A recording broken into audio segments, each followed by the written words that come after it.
Hello everybody and welcome back to the V8 Jeeps channel. I'm Scrib. This is my 2002 Jeep Grand Cherokee WJ. Dusty as heck and damn naked. Today we're going to be working on doing some ball joints. Last week we had the video of doing the spring purchase and using Dorman's kit to repair and replace those.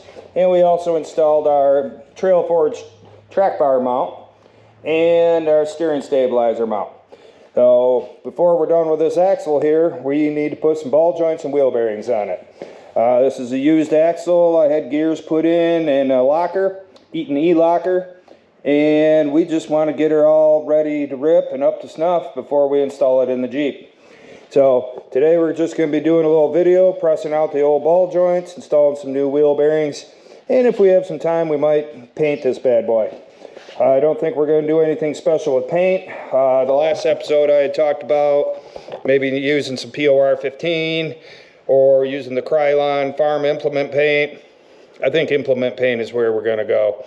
There's no reason to go through the whole POR 15 process on this, especially for axles that are probably not going to be on the vehicle for more than a year, or even less than that. By the time winter comes around, we're going to be going 1 tons on this unit.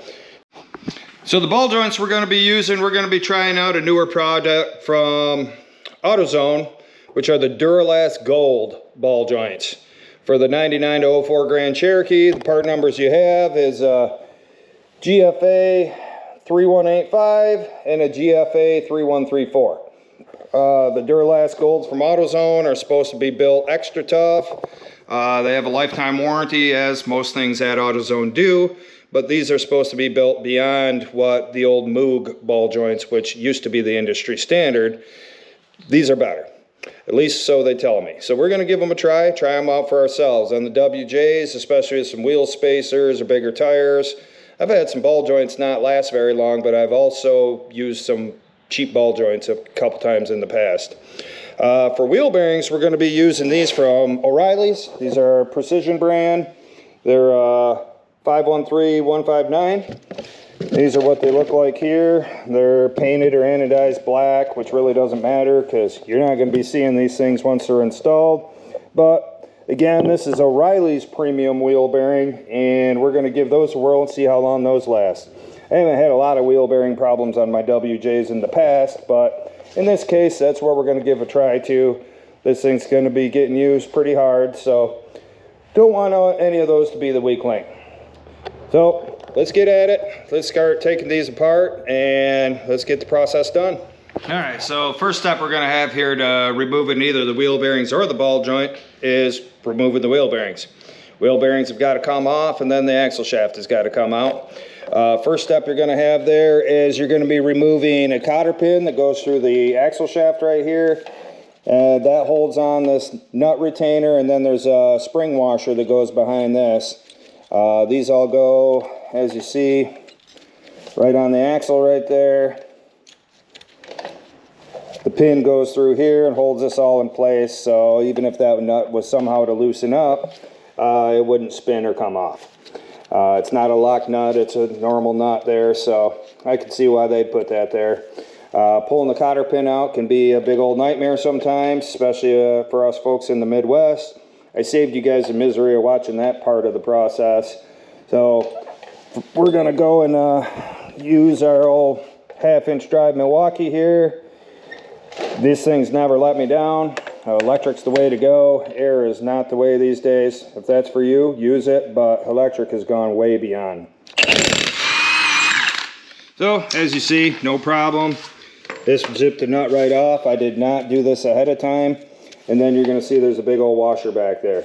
We're going to go grab a magnet. It'll make it a lot easier. You can just grab this with the magnet and pull the washer out. Then the next step is going to be to remove the hub. So for any of you guys that spend any form of time working on things, especially if you're working on stuff under the hood, one thing you want to think about is some form of a magnet. This here is from Matco. It's got your handle here. The rest of it's really flexible. You can do whatever you need. And then the magnet's right here on the end. And it's pretty tough. I have seen some other off brands that weren't tool truck brands that were pretty chintzy. We had a situation where we were trying to fish something out of a motor about 6 months ago, and this end broke off down in the motor. that turned into two things we needed to get out of there, and unfortunately one of the two things was magnetic. So it ended up being engine disassembly to get that thing out of there. So try to get the highest quality one you can. But I will tell you that something like this, especially this little flexible guy, is invaluable, and it's something we use all the time. Right now, we're just going to use it here to take this washer out of here. Something we can get a hold of and fish that guy out. And there we go, that's gone. After you get all those off, the next thing you're going to have is you have 3 bolts that hold the hub to the spindle. These bolts have 12 point heads on them. They're a 13 millimeter 12 point. Another situation where I've saved you guys all the grief for watching me get these off. These ones are pretty rotted and degraded. We're going to be getting new ones from the dealer. For the sake of this video, I may use 1 or 2 of the old ones just to suck the bearing back onto the spindle. But other than that, we're going to be using new bolts. So there's 3 of those there, and they can be a real son of a bitch. One thing I would recommend, as I did, is if you know that you're getting ready to do this, here where the bolts come through, is start, a few days ahead of time, go around here a couple different times and use your favorite rust penetrant. For us here, we use Freeall. Freeall brand seems to be one of the best rust penetrants that I've used, and we use it exclusively in our shop, and it is top notch. It has never let us down, and it's a reasonable price for a can, unlike some of that krill oil or whatever you call that stuff that's 15 to 20 bucks a can depending on where you go. I don't see that stuff being any better. Freeall has really done the trick. And for some of you guys that know, like PB Blaster, that works pretty good. The smell of it, in my opinion, is horrendous. It smells like gasoline mixed with rotten graham crackers or something. It's just a horrible, terrible odor, in my opinion. I can't stand breathing it. Freeall has a little bit more pleasant odor. Either way, the idea is to not be breathing that because you're breathing chemicals. Okay, so now that we've got all the bolts out that are holding on the hub, and we've got the nut off at the end of the axle, the next step is to remove the hub. If this was at the shop at work, or if I had air here, I would probably be using my air hammer. Probably get in here and try to hit this from behind. There's a lip there. One thing that we do not do is use the wedge-shaped air chisel pieces and go in between here, because then you end up marring up the surface on the knuckle or the spindle, and you don't want to do that. Sometimes things get a little desperate and you try to do that, but otherwise today it's going to be a matter of using a hammer, and we're going to be hammering these suckers right off here. If you're trying to reuse your hub, that may not be the process you want to use, but I'm going to be honest with you, especially here in the Midwest, reusing a wheel bearing after you've removed it and reinstalled it is an iffy proposition. We replace more wheel bearings at our shop here in the Midwest, and our potholes and crappy roads destroy them quickly, and I just can't see a reason to try to reuse the bearing. If you're going this far, just get some new bearings, put them on while you're in there. Alright, so at this point here we're going to be grabbing the BFH, and we're going to be doing our darndest here to knock this wheel bearing out of here. Hopefully this does the trick for us. Basically, if it's on the vehicle, your position's going to be a lot different. Hopefully you're doing this on a hoist. Most of us don't have the advantage of having a hoist, so it's really hard to say. But here on the stand, I've got as much swing as I can get, and I didn't pre-loosen that. That's just a fluke. But it looks to me right here that this boy's coming right off for us. So here's the old one, and this one feels pretty rough and gritty. If you feel any kind of roughness or anything when you're doing this, then pretty much know that it's done for. It's junk. Just put on a new one. Past that point, once that's off, next step we're going to do is remove the axle shaft.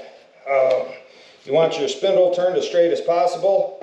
On these Dana 30s, on the WJs, there's no clips or anything in the differential that hold it into place. So you simply grab it, pull it right on out of there, and there you go. This is the short side. We still got the other side to get to, but it's the same idea. We're just going to be showing everything over on this end of it. We don't need to show both sides for the process. It's the same regardless. So we're going to set this aside. Be careful with it. You want to make sure you don't have a whole bunch of stuff on your splines or anything here, because when that goes back in there, there is a seal that goes around here, and that's what keeps the fluid in the differential and keeps it from leaking outwards.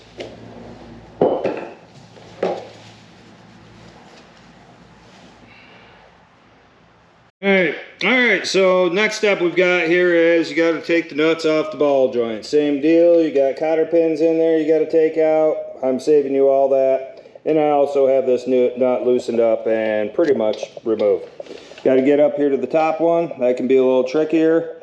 A situation like that, it's when you're best to have some kind of a universal for your sockets.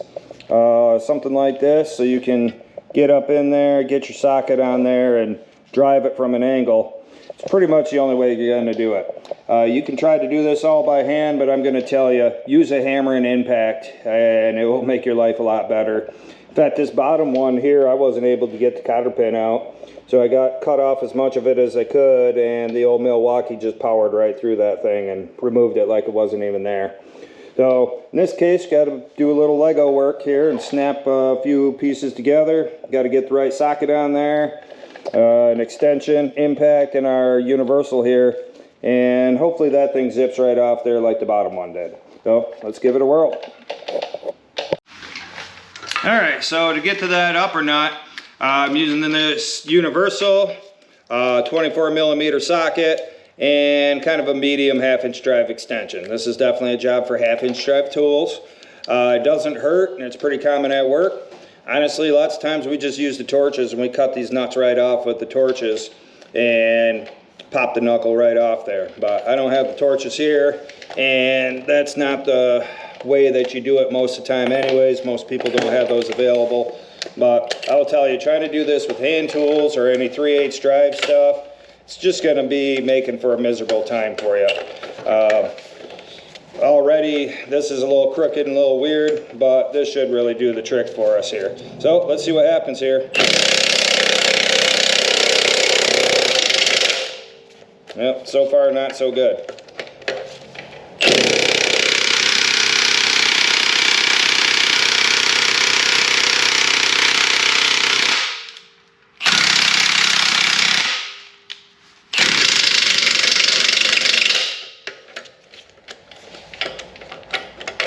Alright, well, kind of looking like that nut was just a little funky, and I don't think the 24 was quite the right one.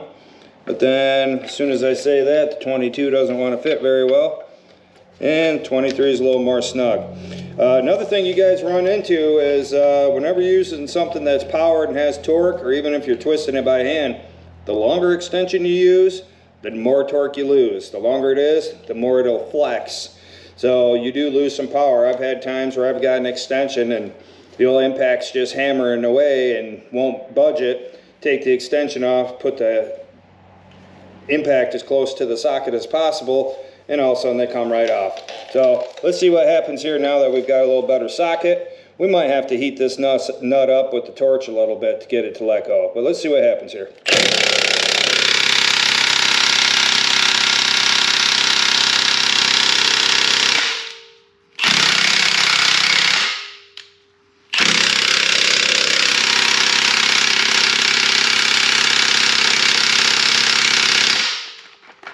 Alright, well this is very clearly not getting her done for us. So next step we're going to do is I'm going to step over here and grab the MAP gas.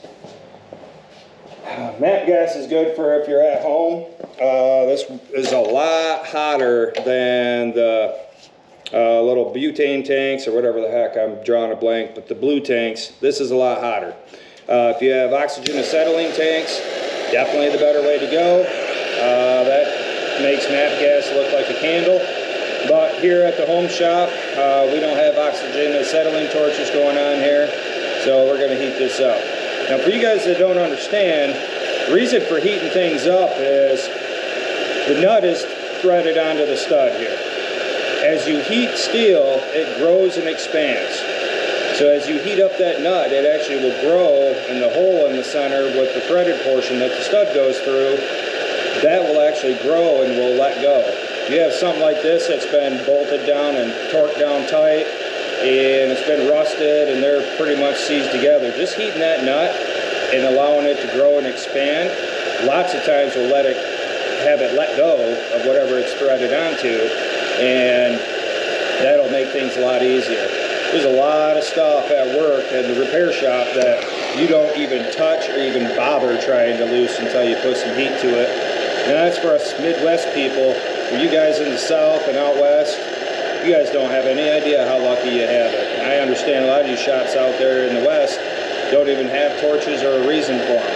But here in Michigan, you use them all day, every day. We go through a huge cylinder of oxygen and a huge cylinder of acetylene about once every month or two, depending on what kind of work we're doing. So this is a pretty normal process. I'm embarrassed to say it wasn't that long ago for me that I learned how to properly use these torches and do this.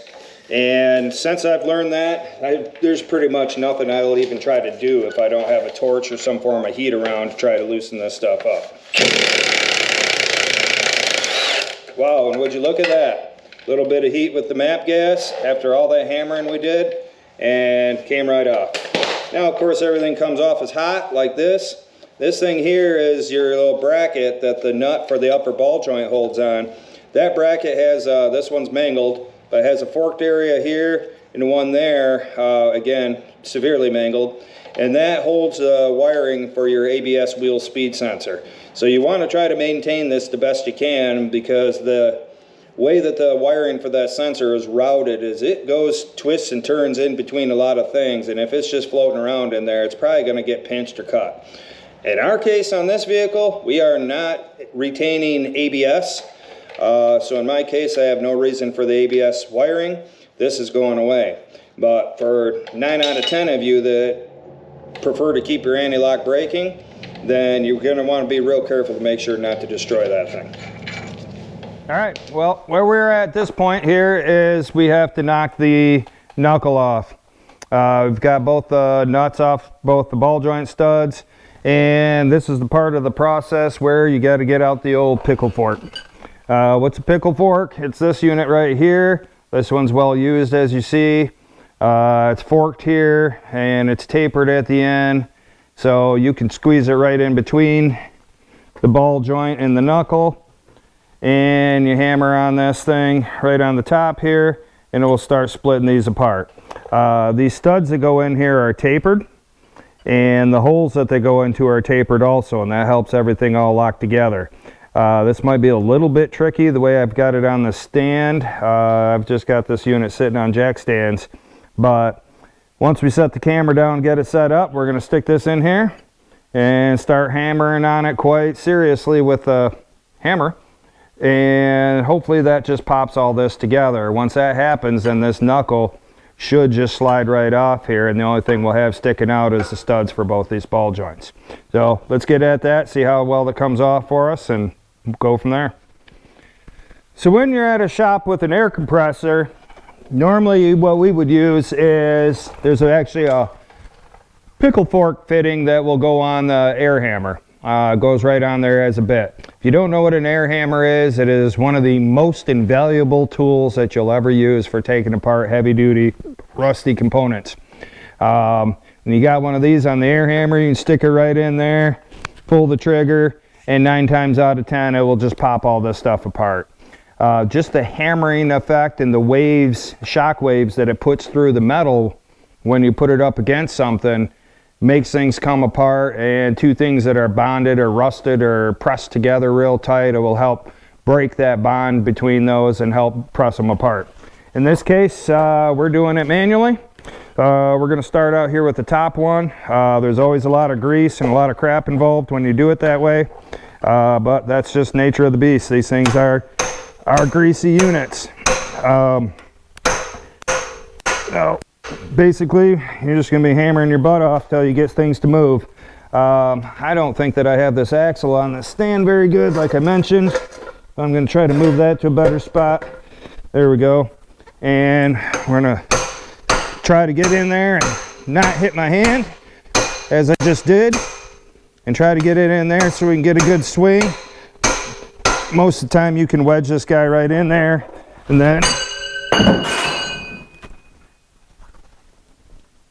then send it across the shop. So after you go and fetch your tool, after you fling it across the shop, or take somebody that's standing nearby to the hospital because you just did that, once you get back at it, then probably hold it with one hand real good and do the best you can to hammer the crap out of it. I'm not sure how well this is going to be working out for us here. It might be a situation where the old boy has to go to the shop.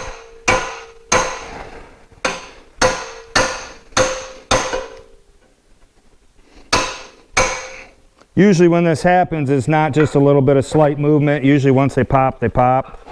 You're definitely not going to use this on ball joints or tie rods that you're trying to reuse, because you will destroy the boot, pretty much destroy the whole joint. So these things are all wear items.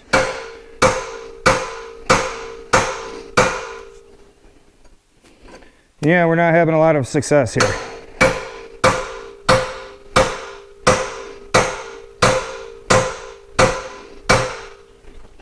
If you got somebody that trusts you enough to hold on to it for you, sometimes that's not a bad way to go. So you can use two hands and swing the hammer. But we might be loading this bad boy up and taking it down to the other shop so we can use some air tools.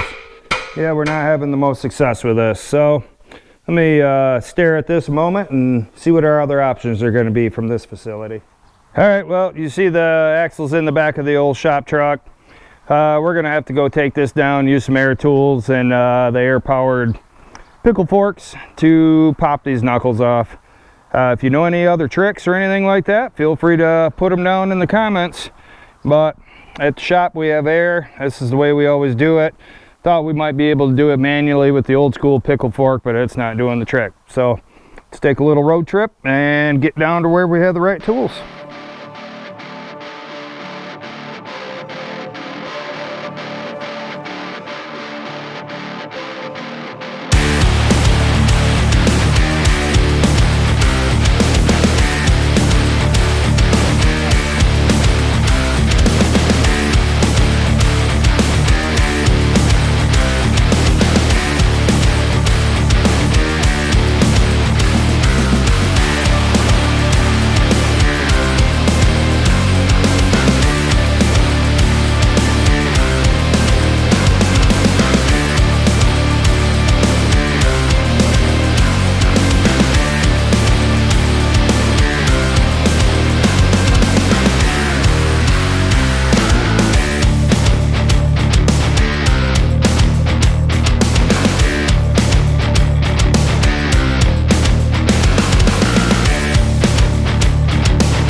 All right, so here's our unit.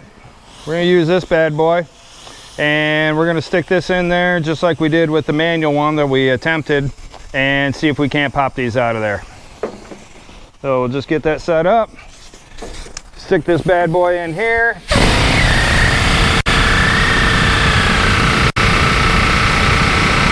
I'm gonna tell you what, these guys do not want to let go, but all we can do, all we can do is keep out of here, keep trying until they pop loose. Hey,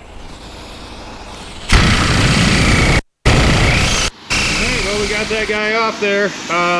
Fortunately, the camera fell over and we didn't get it. After I hammered the air hammer in there, I just whacked the knuckle one time with the BFH here, and sure enough, the old girl came right off. So while I've got this off, I'm going to get this all cleaned up, but we've got the other side to get apart. And we'll get it all back home to the home shop and we'll go from there.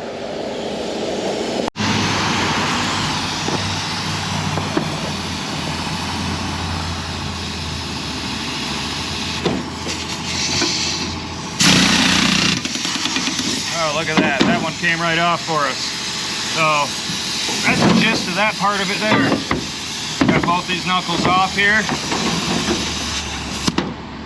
Slide this axle right back up in the back of the truck, and then we're going to go home and pop out these ball joints and install the new ones. Well, we're back home here, and the point we're at is pressing out the ball joints. There's several different ways you can go about this. I'm not the biggest expert, even though I am a mechanic.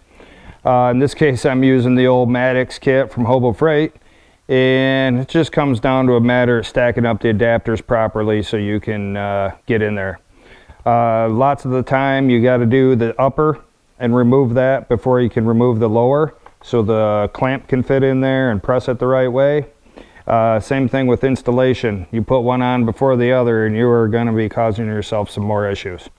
So we're going to zip this out. I think there's going to be a couple steps. I'm going to be able to hammer down with the impact here. Some people only use hand tools. I'm using a power tool. Roast me in the comments, whatever you want to do. But we're going to get this going here so it'll at least pop and pop the ball joint out and get it moving somewhat. Then we might have to loosen up and change some fittings around here to push it out the rest of the way. Let's get at that real quick, get this one off, and then we'll move down to the lower one.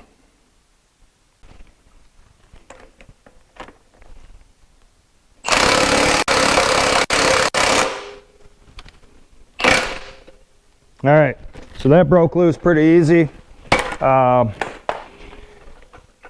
Definitely popped up there and got a little bit out of there, out of the knuckle, or out of the C or the hole or whatever you want to call it. I can tell you another thing too, when you're using these, grease these threads up. Use some axle grease, some thick heavy grease or whatnot, and it will help this all last longer and it will help it break this stuff loose. This one came out quite a ways. We're gonna have to press it the rest of the way out though. So just gotta move a couple pieces around here, put this over top. Actually, in this case, we might have to, no, I'm not really sure yet. Some of this process can be a real pain in the butt, trying to figure out the right way to push these. If you have a bigger kit, like a Snap-on or Matco, or, you know, one of the tool truck kits, which also cost 10 times more than the Harbor Freight kit, they have a lot more fittings and a lot more pieces. Good thing with Harbor Freight is it is all lifetime warranty, so if these any of these get mangled or whatnot, then you can always go back there and get them warrantied out.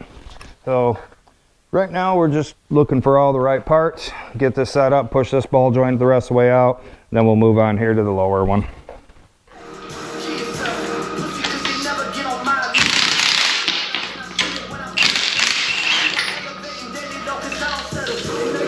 There we go.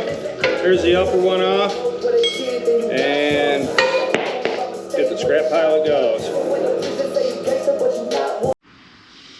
Alright, well, we got them both out here, and stupidly I didn't turn the camera on when we did the lower one, but as you see, they're both out of there now.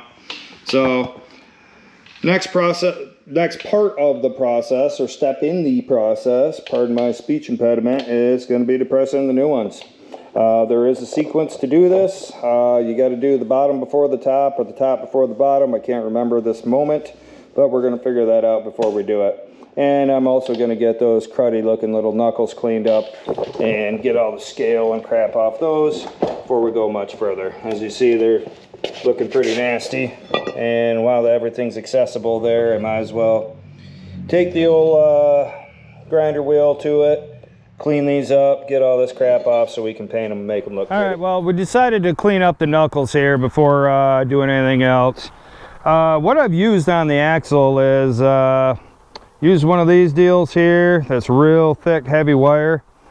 Use that on the whole axle housing, and that really removes a lot of the thick, heavy scale and rust that's on there. I will tell you that this thing vibrates, and it's a two-hand job running the angle grinder with this on it. I've also got this one here that I've used. This one doesn't wear your arms out as much as the first one I just showed you, but again, this is a real thick, heavy deal. This gets in some cracks and crevices that the first one doesn't get into. And then we've got this one here that's a lot more finer wire. This one doesn't shake or wear your arms out like the first one. One thing I will tell you is it shoots these little guys out all over the place. So you should be anyways, but definitely wear some face protection when you're using this thing. Probably if you look at me here, I see one right there. And yeah, it shoots these little missiles right here at you, and that one of those in the eye would definitely probably ruin your year. So be safe, use some eye protection. we're going to use some Rust-Oleum gloss black. Nothing particular or special here. I thought I had some of the farm implement paint, but apparently not. So we're going to use that, and we're going to paint these up before we put the ball joints in and all that. Not something you can really see. It's not that big of a deal, but why not make it pretty while we're at this point? All right, we got those all painted up here in our paint booth. Paint booth would be the great old outdoors here. We're going to let those sit out here in the sun. These are definitely no form of perfection that we're looking for. I will say that the old Rust-Oleum here is not my favorite. This thing sprays out more damn paint all at once. It's pretty much one coat the first time around. I like to kind of go on light and then go to do it 2, 3, 4 coats, depending on what's needed. But man, this thing really put it down. So we're gonna let it dry, see how it does. Probably put a little bit more on, and then we'll head towards putting on the ball joints. All right, so while we were off camera, we got a couple things taken care of here, such as painting up this axle. Pardon the mess around here. I've got stuff laid all over the place. I've got this side done here. I'll show you a little tutorial about putting in the ball joints here on the other side that we didn't finish up. But you see where we're at. So it's Duralast gold ball joints in there. And we got that precision hub. Looks pretty good. The axle came out real nice. Just used that paint we were talking about. We're definitely going to be using something different for the other axle and the rest of the things. I've had a lot better luck with Krylon farm implement paint or the Rust-Oleum farm implement paint. Those seem to really do the trick. So looking a little prettier, but this side here is where we're at. We've got these ball joints here. This is the upper ball joint. It's going to get pressed in through here. And then we've got the lower ball joint that I set down somewhere. Looks like we got it right here. And here's the lower. Lower is going to get pressed in here through the bottom. So that's where that's going to go. In this process here, on this axle, or at least with the kit that I have, which is the snap-on kit here. Here's a number there. This kit doesn't leave much to be desired. I've got stuff spread out all over the place right now. But the snap-on kit has more adapters and pieces than you can imagine. It works great for most vehicles. They do sell, of course, it's snap-on, but they do sell some other fixtures and so on for specialty vehicles. Like the 3/4 ton and 1 ton Rams take some different cups and so on and adapters, and they sell that kit separately. But we're not working on a Ram here, we're working on a Jeep. So let's get to pressing in these ball joints and get something accomplished. All right, so on this setup here, you got to start out with the lower ball joint. I'm not going to go into showing all the different cups and individual pieces we're using for this, because there's just so many different combinations and possibilities. There's no one set way. Combination is stacking up the right adapters, getting everything to fit together enough that the ball joint fits and it actually presses on the collar of the ball joint, like right around here.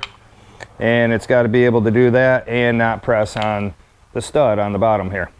So we got to get the clamp on there. I mentioned before that I use power tools. We're going to be using the impact. You guys can do it by hand if you want. I'm not going to. So we got to get this set up. It is kind of a funky process, juggling and balancing everything here to get this right. In this case here on this one, we're going to be placing this up in here. There is a certain way you need to clock the ball joint. It's where the greaser fitting goes right here. And that had this insert that came with the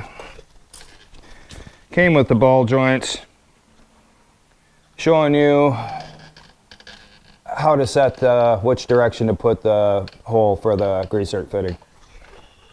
So we're gonna get this set up on here. Should have had my impact ready to go with the correct socket on it, but I didn't do that. So be one more thing here to juggle. Just gonna slowly turn this and try to get it all centered and everything where we want it. Biggest guide is the ball joint where it goes into the knuckle. And then at this point,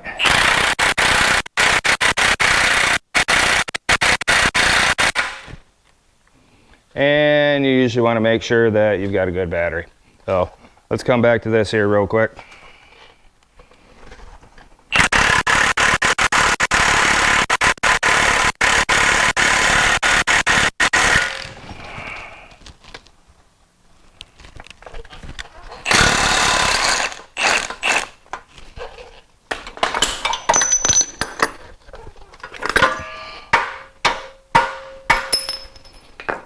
All right, there we go. So we got this one in here, pressed in nice and flush. And now that that's sitting in there, then we got to move up to the upper one here. Whole different setup and balancing act, but we'll get that on there and get this going together.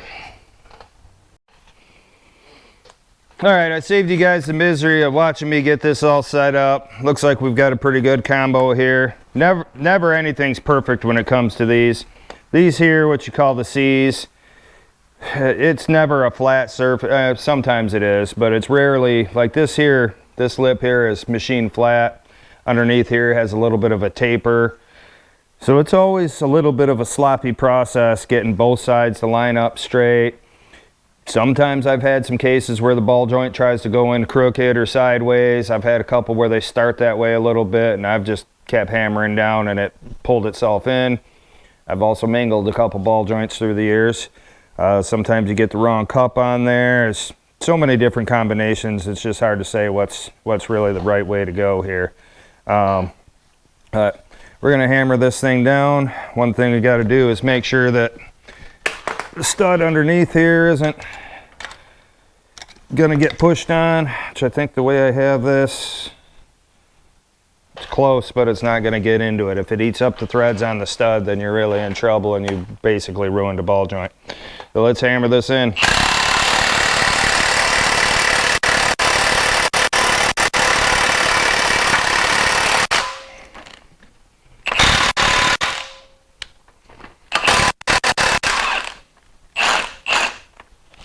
All right, there we go. That one was pretty easy. All pressed in where we need it. Everything's all lined up here. Of course, I took off some of my paint, but whatever. This is all in hidden invisible spots. And before we go much further, we're gonna pop the old greaser back in there. And to take that out to have enough space to push it down in. These things, yeah, this is taking a machine gun to a knife fight here, but all right, we got that greaser nice and in there and we're not gonna have any problems with that. So here you are with these. As far as the grease fitting goes on here, I'm really not sure. We got the little needle fitting in here. Grab the camera and show you that. So that one there, you're basically gonna have to stick a needle in there. There's not enough room to take that out and put a greaser in. I've tried on the other side and it's no go. The upper here, we just got this straight up fitting. It did come with like 90-degree fittings and so on, but these work the best, and those 90s, yeah, it's not like a lot of crap gets up in there, but they're a lot more fragile. They break off easier. So here we go. That was pretty quick and simple. All right, so as far as putting the knuckle on goes, pretty straightforward. Make sure you got the right one on the right side, pointing the right way. Other than that, you're just gonna slip these ends together. You gotta start putting the nuts on. We'll hold it into place. Sometimes this can be a little tricky. There's points where I almost recommend putting a little bit of lube on the threads and then you use an impact, because sometimes if there's any kind of resistance on these threads, you'll end up having the stud inside the ball joint spin when you're trying to tighten this all down. The other side went together fine without having to put any lube on there. You will find there's a lot of situations in life where little lubrication will save the day.